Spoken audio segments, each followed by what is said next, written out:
السلام علیکم ورحمۃ اللہ وبرکاتہ۔ محترم سامعین و ناظرین، آج 27 دسمبر 2024 بروز جمعہ ہے۔ دوستوں، اس ویڈیو میں بہت ہی اہم خبر سے آپ کو آگاہ کرنے جا رہے ہیں۔ آپ سے گزارش ہے کہ ویڈیو کو مکمل دیکھیں۔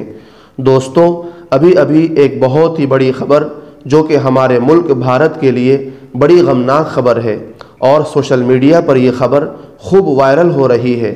ناظرین کرام، آپ کو بتاتے چلیں، ایک ایسے وزیر اعظم، ایک ایسے پردھان منتری جنہوں نے ہمارے ملک کو بہت کچھ دیا ہے اور ان کی وزارت میں ہمارے ملک نے خوب ترقی کی، جن سے میری مراد ہے کانگریس پارٹی کے سینئر لیڈر اور ہمارے ملک بھارت کے سابق وزیر اعظم جناب ڈاکٹر منموہن سنگھ کا ابھی کچھ دیر قبل انتقال ہو گیا ہے۔ دوستوں، اس وقت کی یہ بڑی غمناک خبر ہے اور سوشل میڈیا پر اس وقت یہ خبر آگ کی طرح پھیلی ہوئی ہے۔ ابھی سابق وزیر اعظم ہندوستان ڈاکٹر منموہن سنگھ کا انتقال ہو گیا ہے۔ دوستوں، ڈاکٹر منموہن سنگھ ہندی باسیوں کے لیے ایک اچھے حکمراں ثابت ہوئے، دیش کی ترقی اور خوشحالی اور امن و امان قائم رکھنے میں ایک اہم کردار ادا کیا۔ ڈاکٹر منموہن سنگھ کا دور اقتدار وہ دور ہے جہاں نہ ہندوتو خطرے میں تھا، نہ مسلمان کو کوئی خطرہ تھا۔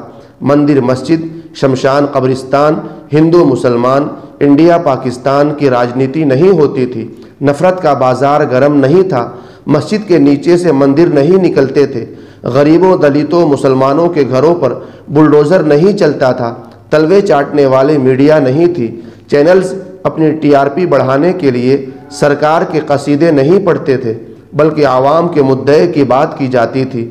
لیکن آج سب کچھ اس کے برعکس ہے۔ اسی لیے سابق وزیر اعظم ڈاکٹر منموہن سنگھ ہندوستان کی تاریخ میں سنہرے الفاظ میں یاد کیے جائیں گے۔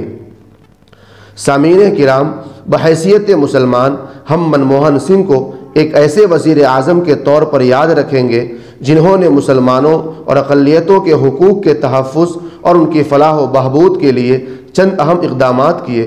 ان کے دور میں سچر کمیٹی رپورٹ پیش کی گئی، اقلیتوں کے لیے ترقیاتی پروگرام شروع کیے گئے اور تعلیمی وظائف کا انتظام کیا گیا۔ یہ سب اقدامات ان کے مساوات اور سماجی انصاف کے عزم کو ظاہر کرتے ہیں۔ اگرچہ ان فیصلوں کی وجہ سے انہیں تنقید کا سامنا بھی کرنا پڑا، لیکن انہوں نے اپنی سوچ اور عمل سے ثابت کیا کہ وہ ترقی پسند رہنما تھے۔ شکریہ منموہن سنگھ، آپ کی خدمات کو ہمیشہ یاد رکھا جائے گا۔ ناظرین کرام، آپ اس تعلق سے کیا کہنا چاہیں گے؟ کمنٹ کر کے اپنی رائے کا اظہار ضرور کیجیے گا۔ آپ ڈاکٹر منموہن سنگھ صاحب کو کس طرح سے دیکھتے ہیں؟ آپ ان کے تعلق سے کیا رائے رکھتے ہیں؟ کمنٹ میں ضرور لکھیے گا، اور ہم ان کے اہل خانہ سے اور کانگریس پارٹی سے اظہار یکجہتی پیش کرتے ہیں۔ ان کے غم میں ہم برابر کے شریک ہیں۔ شکریہ۔ السلام علیکم ورحمۃ اللہ وبرکاتہ۔